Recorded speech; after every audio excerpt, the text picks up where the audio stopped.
Hi, everyone. I just want to acknowledge we're a couple minutes ahead of time, but I'm sure some of you are waiting. So we'll give folks a couple of minutes before we get going. But so thrilled to be here with all of you, even though we can't see you.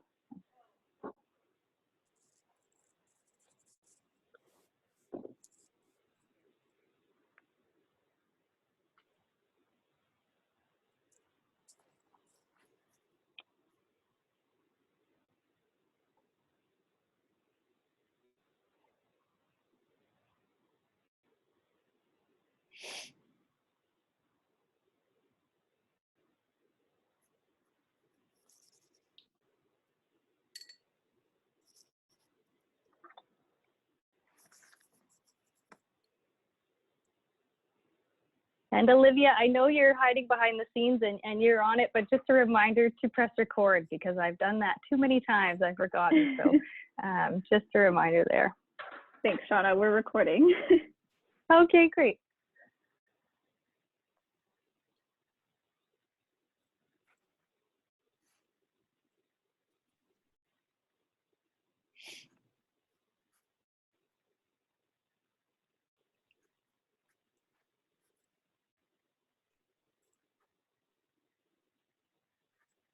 All righty, so it looks like we're at 1:30. So I know people are still joining, and we'll give them a few minutes to do so. But I also know that right now everyone is incredibly busy, and so I want to honor all of your time that you've joined us here, chosen to spend this hour with us. And so let's get started.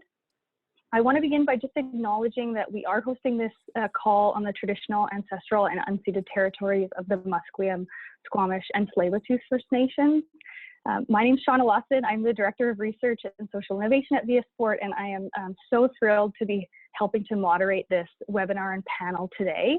I want to begin by acknowledging the elephant in the room, which is that we had 1,000 people register for this webinar, and I know that there was many people knocking on the door this morning via email or Facebook saying, you know, I'd like to join and can I get in? And so we're just incredibly humbled, but also so encouraged that there's so many people in corners all over the province who share our passion for ensuring that sport gets back to our communities and you know, in a way that is really prioritizes the health and safety of our citizens and our staff. So thank you for spending that hour with us.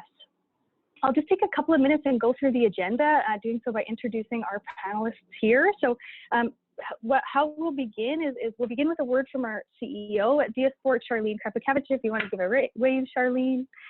Jared Cope, our Director of Provincial Activation, will then walk us through sort of the process for return to sport. Heather Beattie, our Director of Provincial Sport Development, will provide some details on the guidelines. And really honored to have Rebecca Tunnicliffe, the CEO of the BC Recreation and Parks Association, who will speak to their return to activity guidelines and also how that connects to sport. So that will really take up the first half of this hour. The second half, we're going to focus on questions. So as I said in the beginning, we've got 1,000 people on this call. I want to acknowledge that there is no way we will answer all of your questions. It's just not possible. We will do our best. We've got staff behind the scenes that will be pulling those questions as you ask them. The way that you can do that, at the bottom of your screen, you'll see a Q&A box. So if you type a question in there, we will be able to see it. I know you won't be able to see the thousands or hundreds of questions that will be coming in, but it is critically important that you ask those questions, even if we're not able to address them today. They will inform our FAQ document. They will inform our next steps. So please, please, any question is valid, and please put it in that chat box, and we'll do our best to get there. With that, I think I'll turn it over to our CEO, Charlene, to provide an overview of Viasport. Great, thank you. Well, hi, everybody. Thanks again for joining us. My name is Who Bcrpa Is. I'm the CEO at Viasport.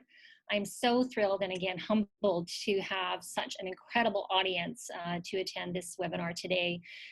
Clearly, we have a huge community of sport organizations and people interested in seeing our sport return to communities like you. I'm eager to see our playgrounds full, our courts and fields return to some activity. And so this is really the purpose of the call today, is to walk through you know, how we're going to look at a return phase to sport in our community in a safe and in a safe manner. For some of you, this is your first time perhaps in talking with us at Via Sport, so welcome. Welcome to this big sport community.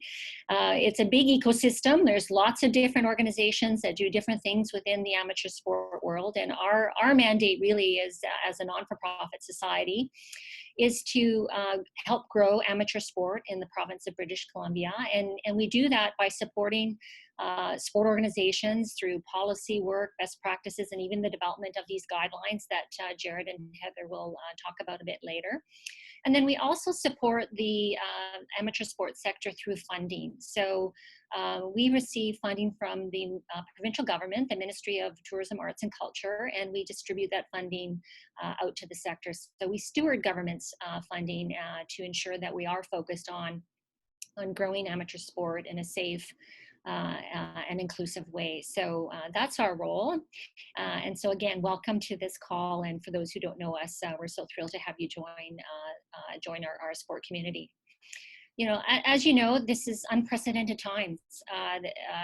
Who would have thought that 3 months ago, you know, COVID-19 came along and shut the world down? You know, we saw sports come to a complete standstill. And our sport organizations really facing a lot of uncertainty as we look at, you know, what does the future look like?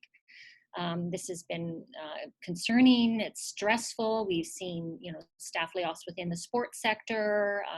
You know, board of directors and private sector sport operations struggle with how do we return in this new normal. So we recognize that this is unprecedented. It's been challenging, stressful, and I just wanted to say that, you know, we're here to support you. So do feel free to reach out at any time. We've got the guidelines. Hopefully, it's a launch pad for the development of sport-specific plans. You know, we're here to try to answer your questions. So again, as Shauna said, please type them in, and if we don't get them all answered today, we'll by all means answer them in the future. So what's really important, and it's going to end on one topic, what's really important is that we kind of all come together to look at how we return sport in our community. It's not one organization that's going to make this all happen. It's a community. Via Sport has a role, and we created some guidelines, and we're here to support you. But at the end of the day, we need to all come together and really work with each other to solve the challenges so that we can get sport back in a safe manner. So I'm going to stop now and pass it over to Rebecca.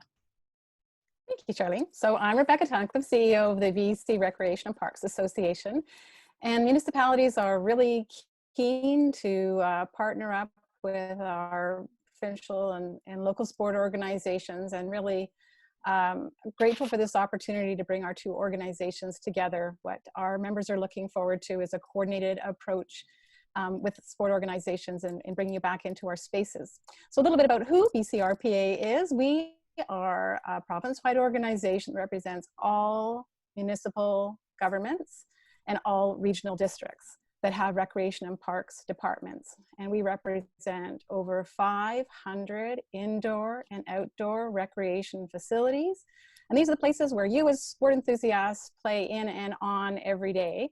And we know that when the pandemic hit, all of our indoor spaces closed, and there was still access to our outdoor spaces in our parks, but not for organized sport. So we'll talk about our guidelines in a bit, but our corollary to sport is guidelines that we created on behalf of the ministry to reactivate recreation in our public spaces. So we represent public recreation, so your tax dollars go to providing these services that we can host you on our facilities, and we'll be talking about how that's going to look different when you come back to play. Thanks so much, Rebecca, and we're really grateful to you for being here on the call today. yeah, I appreciate you and your organizations, all your work. You know, you've been working behind the scenes as hard as we are, so you're our colleagues in that. Before I send it over to Jared, I just wanted to acknowledge one of the questions in the box and a great reminder to me. So just note that the call is being recorded, so I know you've got colleagues and friends and associates who'd like to see it. So yes, we are recording it and we will be sharing it out. So with that, I'll send it over to Jared to speak about the process of return to sport. Thank you, Shauna. I just want to say welcome again to everyone who's on the call. I could tell I was a little bit nervous, and it takes me a lot to get nervous when I was cleaning my fridge an hour out of this, which I never do. But wanted to acknowledge the reason why we're all here. Like you, I am a sport enthusiast. I love sport. I want sport back. I grew up playing sports my whole life. That's just the thing that has kind of kept me going as a person. And so I feel for the situation right now that we're all in not having sports as we saw before. And also want to acknowledge the complexity of how it needs to return, and that by sport how complex it is, but also by region, by municipality, it's complex, and that's something I hope we can discuss today. But also acknowledging that we're not going to have all the answers. We want to continue to hear your questions, your concerns. The more that we know, the more that we can try to address. But some of it is a guidance, and some will be down to the decisions that you have to make with the people that are around you. And I can't say that enough. Building off what Charlene said, is a collective, and that's why I'm so happy Rebecca is here as well today, because our sectors intersect in so many ways, and it's just so important that we are aligned in every aspect of what we do. So I'm going to be talking quickly is about the process that we are in right now in terms of return to sport. And that is that the government of BC has asked Via Sport to develop a set of return to sport guidelines and support the support of this process back into our communities of return to sport. Where we are now is that we have released the return to sport guidelines. They were publicly released on Monday. And from there, it will be up to every provincial sport organization to come up with their return to sport guidelines that are sport specific. So we've given an overview quite broadly of what that looks like. Then every sport will then have to develop theirs. That provincial sport organization will need to consider a lot of different pieces, but at the end of the day, we'll need to get board approval for then their sport to slowly start to return. Now, it's not going to look the same. And a good example is hockey just released that said that they now will allow sanctioned events again, but that doesn't mean that we're going to be going back into a competition season. It will look different. So for an example of that, once your provincial sport organization has their guidelines for your club, if you're connected to a club, whether you're a coach, you're a parent, you're a club president or an executive on the board, you will need to come up with your plan that is of your community and the situation you're in, and then also have board approval for your plan. That being said, one of the clear outcomes that we need to see is a COVID-19 safety plan. That COVID-19 safety plan is being asked of every business in BC, and your organizations are no different.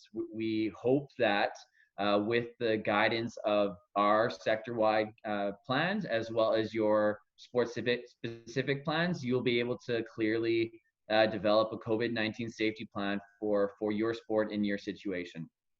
Now, once that has been done, you can start returning to sport activity. My colleague Heather will be talking more about from that point on and the different phases and what this looks like quite broadly, so I'll leave it there.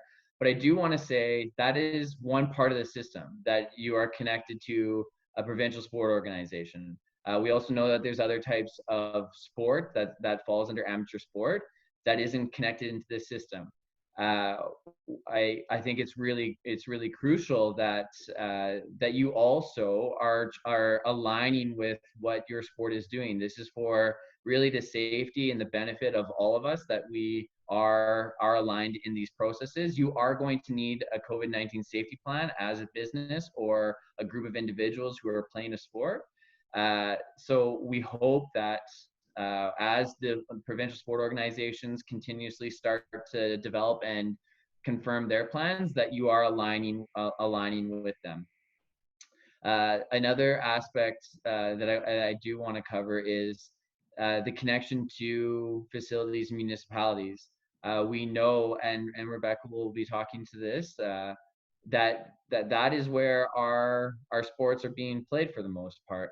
And I know there's a lot of people on this call that are representing municipalities, and we've been working closely with you over the past few weeks and understanding what you're going through and what it looks like in your processes for return to sport. In that every municipality is going to be different in that process. So if you have a sport plan, your provincial sport organization is ready to go, you're ready to go. Your municipality might not be quite there yet. Flip side, if you're a municipality and you might be opening your doors, and the sport group might not be ready yet either. And so that's going to happen, and it's okay. But we need to work together and making sure that there's alignment between those groups and those processes for that really safe return. That's complex. And it's going to be based off region by region, municipality by municipality, and it is how it is. I would also like to say that there isn't going to be with the guidelines, and when we're in our communities, it might not be as clear cut as what you would like it to see. That maybe there's a facility plan that comes from municipality or a facility operator saying you need to have these things, and maybe it goes above and beyond what your plan has in. Well, then you're going to have to build it in. And on the flip side, if you're a user group and you have your safety plan, but you don't see some of those protocols that are built into on the site of play, you're going to have to be asking those questions as well. And it's not a policing of other people. It is more of just really ensuring a safe return. So I wanted to make that clear as well. And I think the last thing for me that I wanted to talk about was there's various and so many stakeholders that make up our sport community. And there's the groups that are renting the ice that have played on the Wednesday nights for the last 15 years, to those that are renting a field to be able to go play rugby. It's not going to look the same, and those that kind of fall outside of the amateur sports system as we've defined it, we were asking you to align as well, because at the end of the day, the safety of our communities is number one. And I hope we can ask the questions, and it might not be as fast as we want it to be in our community of the return, but know that there has to be this process in place for that safety. Sean, I'll give it back to you. Thanks so much, Jared. And we've got tons of questions rolling in. Please keep them coming. We've got staff behind the scenes working to pull them together. So with that, I will throw it to Heather to speak to the guidelines in more detail. Hey, thank you. And for those of you that were late joining, I'll just introduce myself again. I'm Heather Beatty, and I'm the Director of Sport Development here at Via Sport. And it's so great to see so much interest in the call today, and having you all join us to talk about sport and getting back to activity in our communities. As Sean mentioned, I will be speaking high level to the guidelines and what is the phased approach to returning to sport look like in our province specifically. And we will later in the call have some time to address further questions that are surfacing for you, or that we might not have highlighted in our discussion today. So the purpose of developing a return to sport guideline document is in support of the amateur sport organizations in the province, in order to help you develop your own plans and guide a safe return back to sport in BC. There's been a lot actually of use of the word sport, activity, recreation. So I just want to highlight that when we say sport, we're primarily referring to organized sport activities that involve a group of people doing an activity in a structured way, and that it's being led by our community or provincial sport organization. So to Jared's point, that's not to say that other groups are excluded from following these guidelines or don't need to have safety plans in place. That is the case, and the more information and more informed all organizations or individuals are, the better that we'll all be off. But just kind of as a little bit of a differentiation as we talk about the types of activities, that's kind of what we're meaning when we talk about sport generally. I'd also just like to take a moment to acknowledge and thank those who contributed to the development of the document. That includes, but probably we'll still miss a few people, but we work closely with the province of BC, WorkSafe BC, BC Parks and Recreation Association, the Recreation Facilities Association of BC, and the Via Sport Multisport Leadership Council. So all of these groups and our staff have put in a lot of time to ensure that there is this detailed reference tool that includes best practices and recommendations for sport organizations to be able to make informed decisions about returning to sport. There are really three key things that I want to highlight about this document that I think are really important that everyone here is on the call today.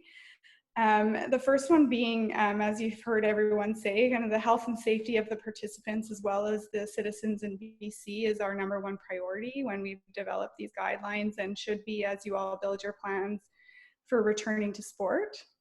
So that said, there is a lot written in the guidelines about ensuring the importance of educating and communicating with any participants about not returning or not participating if they're showing any signs and symptoms of COVID-19, or they're living with people that are experiencing those symptoms.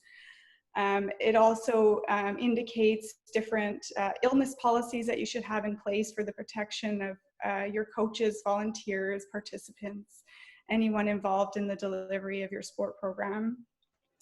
And it speaks to symptom screening in place, meaning that you're asking those people involved in your activities to self-screen themselves every time before they come to the activity, just to ensure that there is that checkpoint to make sure that that risk of exposure is reduced as much as possible. The second thing I want to highlight is around some of the mandatory requirements or provincial requirements that are in place. And these apply broader than sport, but are relevant to the sport activities that we do in the province. So there are 2 PHO or provincial health officer orders in place that apply to sport. The first one being that gatherings of 50 people or more are currently banned in the province, and therefore your plans should not look to organize sporting events or competitions at this time. And when calculating or figuring out numbers for programs, you should consider not only the participants, but all of the staff, volunteers, coaches, and even spectators that might be involved in those activities. And as well as additionally checking in with your facility about their capacity. And I think Rebecca will probably address that later on the call. The second provincial order that is in place that everyone should be aware of, and Jared spoke to briefly, in the reference to a COVID-19 safety plan.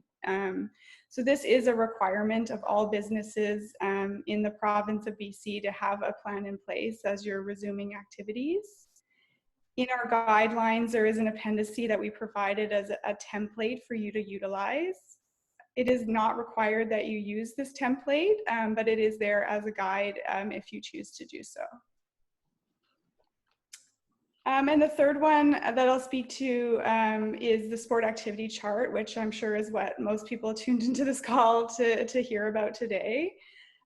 This chart outlines the types of activities that can be considered as we transition through the various stages of return. So as I'm sure most of you have seen, the BC government has a restart plan in place, and that we are currently in phase 2 of that plan. Phase 2 of the governance plan aligns to the transitionary measures stage within the sport activity chart. In this stage of action, should make sure all activities are maintaining physical distancing. We should look at limiting the size of the groups and keeping those activities in smaller groups. Limiting the amount of shared equipment and reducing that where possible. Activities should focus on training and skill development. They should remain community focused and avoid non-essential travel. Contact activities should not be allowed at this time. And competition should be limited to any in-club activities and only continue if the sport deems that it is low risk and reasonable to do so at this time. We recognize that everyone is especially eager to get back to some of those competitive activities, but it is still the advice of the public health officials to move slowly and systematically as we restart activities in a way that allows your organization and local health authorities to monitor, evaluate, and adjust as needed. So therefore, we are advising that we start with in-club activities at this time, and as we continue to monitor the progress, we can work towards integrating some of those cross-club regional activities over time. The length of this phase will be dependent on the lifting of those government restrictions and the transmission or outbreaks or cases that are occurring or hopefully not occurring within the province. But as we move forward and we feel that it is safe to continue to that next level, the chart in the sport activity chart, it's called progressively loosening. And that would anticipate maybe expanding the type of activities to include leagues, regional play, etc., and possibly increasing group sizes or lifting of some other restrictions. The final stage that we've outlined in the sport activity chart, we've titled the new normal, and this will align to the BC government restart phase 4. Which they've stated is conditional on one of the following: either a vaccine, a community immunity, or a broad successful treatments. So we will stay aligned with all these public health informations and updates and continue to order our guidelines based on new information and messages. And we'll share out that information as it becomes available. So if you are not already, I believe there'll be an opportunity for you to sign up for our newsletter at the end of this call to make sure that you are receiving any new information. The release of these guidelines, as Jared spoke to, allows provincial sport organizations to now finalize their sport guidelines and tools for the return of community sport. He referenced some national lifting of restrictions, or we know that there's also working groups and committees happening across sports at a national level to develop the best practices for their specific sport. It is important to note that the implementation of guidelines may still vary from province to province. Timelines and additional provincial restrictions might be in place. So what we see occurring in Alberta or Ontario or any other province may not be at the same time that we're able to do those activities here in BC. although so far, and fingers crossed, we seem to be a little bit farther ahead most, and hopefully we'll be one of the first ones out of the gate rather than the other way around. And a few other things to highlight before I wrap up, but you could see that provincial sport organizations create their plan that is built on more stages than just the 3 that we've outlined today. And that will, in that case, it is because they feel that it's important to manage a slow transition in their sport. And that will allow a greater phase of implementation and alignment through the province. So community sport organizations should work with and seek direction from their provincial sport organizations for that information. And we will be posting information on sport-specific plans on our website as they become available for you to find there as well. I think those are the key things that I'm going to highlight today. And so before we move on to any questions, I'll turn it over to Rebecca to speak to their guidelines. Thank you, Heather. So we were asked by Minister Bear on May 1st to create sector guidelines for recreation. And what we were asked is the same as what Via Sport was for sport. So a lot of the things that Jared and Heather just covered, we have also covered in our guideline. So we talk about what are the symptoms, what to do if someone is ill, how to take care of someone if they're ill on site, and generally the PHO expectations of what we are to do as a society. So how that translates to our facilities, we've laid out in essentially three main things. So I'll talk about those in a sec, but what I want to reiterate is something that Jared said, that each municipality will open up their facilities at a pace that is right for them. And it's a complex system. Many people visit our facilities. In fact, 75% of British Columbians every year come to our recreation facilities. And we know that sport enthusiasts like you are among the first knocking on our door saying, when is it going to open again? And we're working to make sure that when you come back, it's going to be a safe environment. So when recreation centers closed, it was out of an abundance of caution. We were not ordered to close. So that's a really important distinction, because private gyms were ordered to close. And it just means that reopening follows a different path. So we're looking at reopening in a coordinated way, which is governed by this guideline. So what's coordinated about that is that every one of our 500 facilities is coming to the reopening with the same set of understandings. The same understanding about the safety procedures, the same understanding about what they are expected to do and what they can expect of you, the participants. So it's coordinated in that we all have the same set of understandings, but it's not synchronized, meaning that Vancouver may choose not to open their outdoor pools, whereas Chetwynd will. And so on. So you'll go from municipality to municipality and wonder, well, why can I get back to swimming in Coquitlam, but not West Vancouver, for instance? And so that's where it's really important that you keep up that close relationship that you do have with your local host facility. So it's a coordinated approach. You know that when you come back, you're coming to a safe place that has been very well considered in all of the tenets of the PHO guidelines, PHO expectations. So the guideline outlines these critical factors, which are physical distancing, hand hygiene, and sanitization. So these are the three things that we are going to become very used to, and already are when we go into public spaces now, restaurants and grocery stores and those places that are opening. And signage is going to be a really important part of our new future.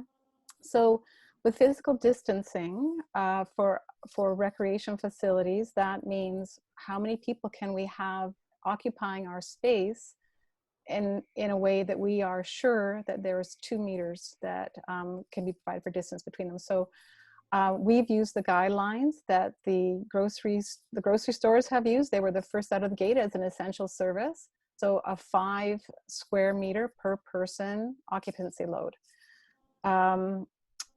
So that is to ensure that there's 2 meters between people. And as you know, when you are active, sometimes 2 meters is enough and sometimes 2 meters isn't enough. So that's where we come to the 5 meter square distance for the occupancy. So the other physical distancing guidelines and structures that we will have in place, and I'm talking about indoors, are those engineering structures and controls like plexiglass.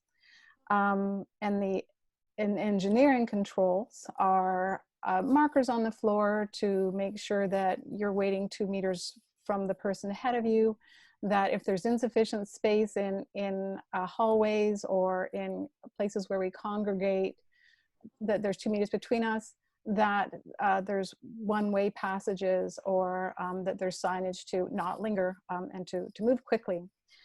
Of course, this will have a big impact on change rooms and showers. So that's a challenge that is going to be our biggest challenge, your biggest challenge as users. Because as you know, in a change room, the lockers are not 2 meters apart. So we'll be looking at having you come dressed for sport and leaving sweaty. Pools are a different matter. We'll be looking at other opportunities for pools because, as you know, you need to shower before you get into the pool so as not to contaminate the water. The advantage of chlorinated pools is that the virus doesn't spread in chlorinated treated water. But we're looking at all these practicalities of the guidelines. The guidelines just outline that these are the things that recreation centers need to have in place indoors. And of course, outdoors, our outdoor spaces are mostly open. Most outdoor facilities opened over the last few weekends. Some never closed, but in most municipalities, you know that the racket courts are open and the playing fields are open, the skate parks. What's different is that there's no organized sport. So one of the tenets of the guideline is that the province has 4 phases of restarting activity in British Columbia. We've just come into phase 2, and recreation has 4 levels. So we've just come into level 2. So level 1 was outdoor only, non-structured, pickup games between family members, ensuring a 2 meter distance. Playgrounds were closed. Now we're in phase 2. Playgrounds are open, but there's signage in place saying these are not sanitized. They never were sanitized. And now you just need to know as users that it's not sanitized, and you're using them at your own risk. But bring your hand sanitizers, come with clean hands, leave with clean hands, use our bathroom facilities. So how we use our spaces is very different. And in phase 2, there will not be indoors. There'll be very rare to see an indoor space open. There might be a dry arena open for a spin class. Some rinks are there. Of course, you know, there's private rinks that are open. Some of our public rinks may be opening later in the summer. It depends on the risk tolerance of each municipality, what they can afford, because fewer people are going to be using those spaces, and what the demand is in the community. Some communities aren't ready, and the rec centers are. And some communities, the user groups are ready and the rec centers aren't, as Jared had pointed to. So each municipality is different. But what will be the same is fewer faces and bigger spaces. So fewer people playing at a time, which means shorter duration for those that are using the spaces. There's equal access, and all these things to consider so that we can maintain physical distance. It's all about the physical distance. So those physical distancing controls, again, are the engineering and administrative controls, and for us, the occupancy limits indoors. Hand hygiene is the second primary considerations. So as I said, come with clean hands, leave with clean hands, bring your hand sanitizers, don't share equipment. If you do, the PHOs are expected to have a protocol so that we know as municipalities that your users are exercising hand hygiene. And the third is sanitization. So we will have heightened sanitization protocols inside our recreation facilities. All the high touch points will be cleaned a couple of times a day. And there will be signage about how often our spaces are cleaned and what's being cleaned. Also, so that's the main thing in the guideline. Some of the things that will be of interest to you when you look through the guidelines as provincial sport organizations or even beer leagues. There's a risk review, so we provide a pretty extensive appendix for each municipality to look at what are their risks that they're weighing and what are they prepared to do weighing those risks, what's common and not common amongst that we provide, and what's the exposure plan, what are the work safe protocols, what do we expect of you and you of. So one of the sections that will be of most interest to the PHOs and LSOs is the user group exposure plan. So you're one of our largest user groups, but we also have weddings, churches, all kinds of community groups that use our spaces. So we call these groups user groups. And there's an appendix that shows the considerations and the risk considerations for each user group and what you need to consider and what we need to consider. There will be new agreements with you that will include an addendum specific to COVID so that we know that you know our protocols and that you have a protocol that you've put together with your boards or the PSOs. Yeah, I think that is, that's the main highlights for what you as sport organizations will be looking for, and what we're telling, what our members are looking for is those COVID plans that you have. So when you come to us and want to rent our spaces, we'll say, great, where's your plan? Do you have one? We don't need to approve it. We just need to know that you have one and that your participants will be safe. Thanks so much, Rebecca. It's, yeah, great. And to all the panelists, really rich information. So just a couple of housekeeping things. We're going to move into questions now.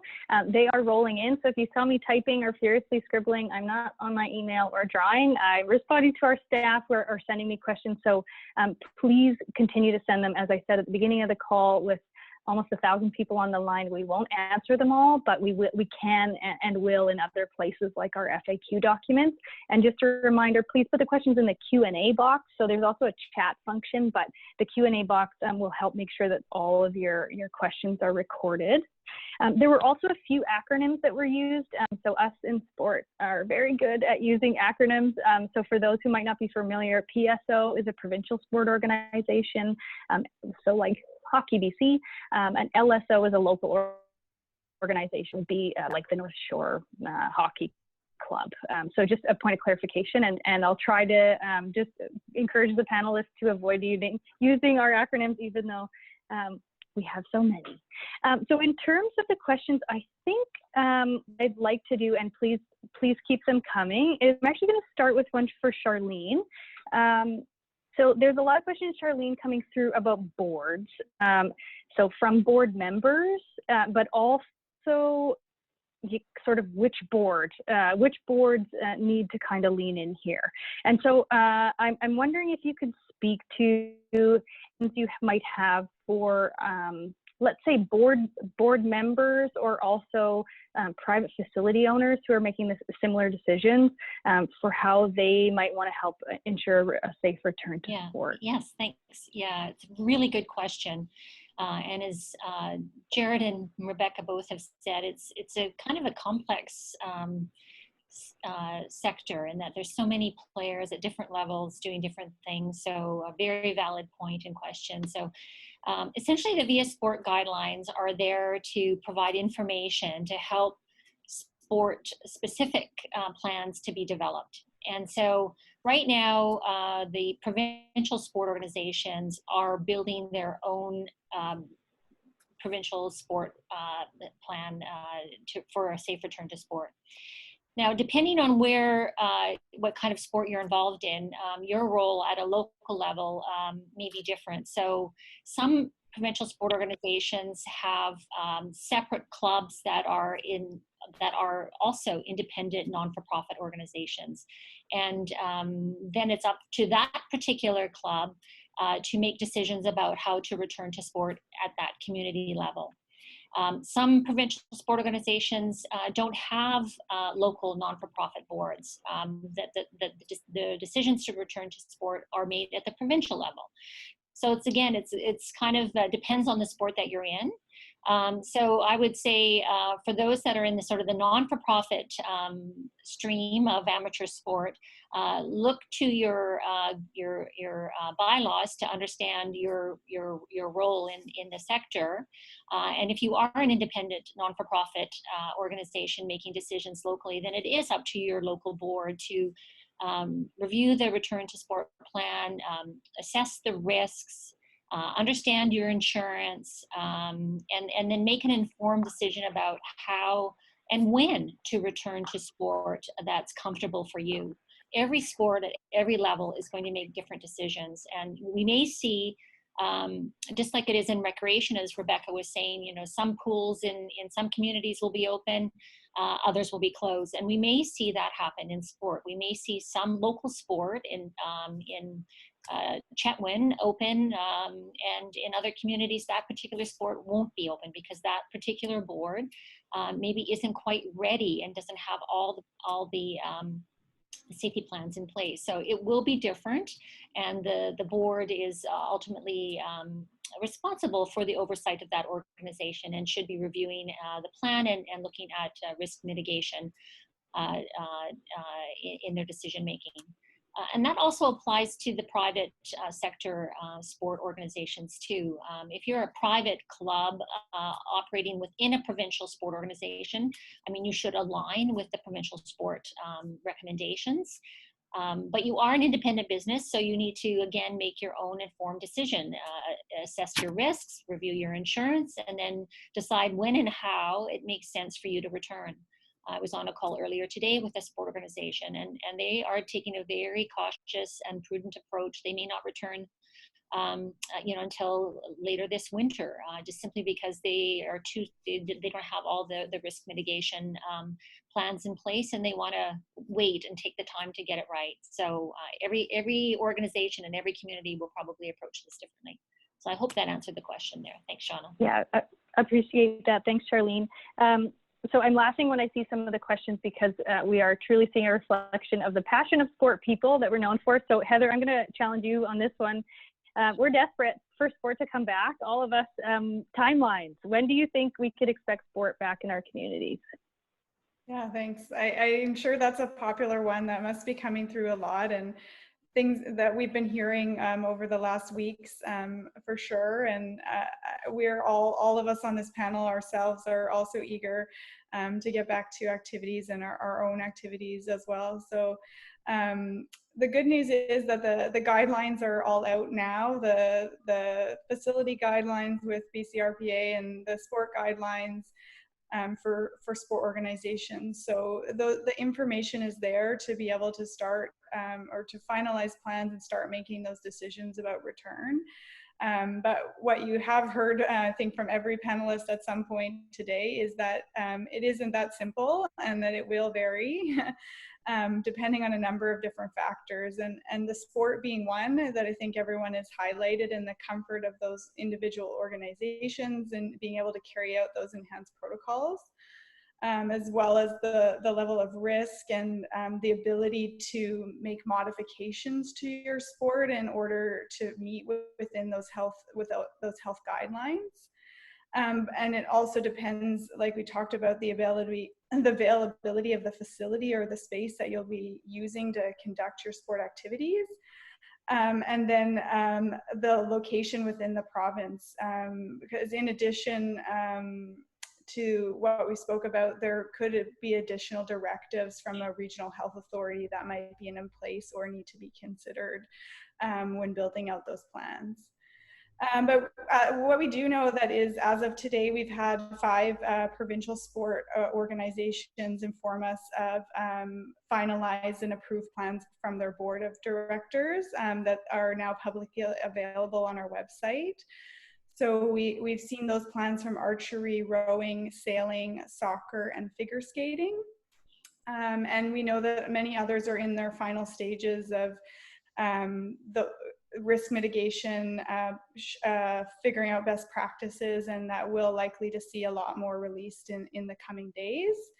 And we will post all of those on our website so that they are accessible for people to understand what phased approach sports are taking, and for local organizations to find that information if they're not getting it directly from the provincial organization in order to build their own plans.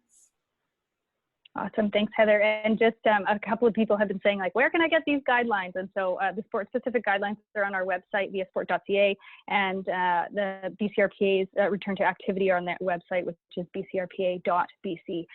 So you can find those in there. They're right there on the main page. Okay, Jared, I'm coming to you. We have a ton of questions coming through from clubs. And very diverse clubs. So we've got Quidditch, we've got some horseshoe pitching, we've got adult beer leagues, if that's appropriate to still call them. So I'm going to kind of rapid fire at you, if that's okay, because there's a lot of questions coming through here. So does a club need a return to sport plan? And if so, who approves it? You need a COVID-19 safety plan. So if that's for any organization, you need that plan. It should be adopted by your board if you are a local sport organization. If you are Quidditch, if you are the beer league and you are renting ice or using a space, that will come into more of an agreement with your facility and how you then use that space. They will have protocols in place that you will need to follow that will probably end up looking like a safety plan. That part is a little bit different than the amateur sports system, where it's a not-for-profit board or a private sport organization that will need that plan. Okay, so just building on that, or just for clarification, sport organizations without a provincial body, so not affiliated with a PSO, they need it's complicated. That's the answer. Okay. The answer is that they will need to work with their the facility or the municipality that they are trying to rent or use the space to come up with and follow their protocols. They should still have a safety plan no matter what, though. Okay, great. And then you've touched on this a little bit, but lots of questions around private facilities. So gymnastics clubs, climbing gyms. I think you've made it clear that they need the safety plan, but specifically, who's responsible for making sure that these private facilities follow the same rules as affiliated clubs? I know these are big questions. Yeah, rapid fire. Yeah. Two levels to that. On one side, in terms of the actual, if you're a private organization or a business, it is by law that you have a safety plan and that you are in accordance with it. WorkSafe BC can show up and ask for that safety plan, and if you are following it. So that's the one part in terms of facility on the private side, and or not private side, you still need to have that plan. On the other side of the actual sport activity, you are your own private business. We are asking you to align with the plans that are coming from the sport specific groups. That would be the Gymnastics BC or Hockey BC. If you fall outside of that and aren't a member, we still are asking that you follow those protocols. Awesome, thank you. So just looking at the time here, I'd love to get into 2 more questions. One with the second kind of caveat for you, Rebecca.